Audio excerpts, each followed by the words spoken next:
ఎన్నోసార్లు దారి తప్పి అడుగులేసి నీకే సిగ్గేసి దేవుని ముందుకు రావటానికి నువ్వు తొలగిపోతుంటే నీ వెంటబడ్డాడు.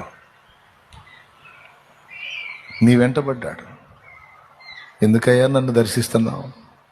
నీకు తగను ప్రభువా, పనికి మాలిన పాత్రను ప్రభువా, మలిన పాత్రను ప్రభువా, తగను ప్రభువా అని నీకై నువ్వే సిగ్గుపడి తొలగిపోతుంటే నిన్ను వదిలిపెట్టలా, వెంటబడ్డాడు.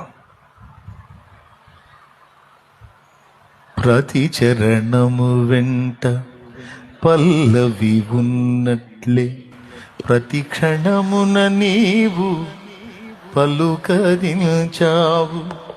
ప్రతికూలమైన పరిస్థితులన్నీయు కనుమరుగైపోయేనే. కృప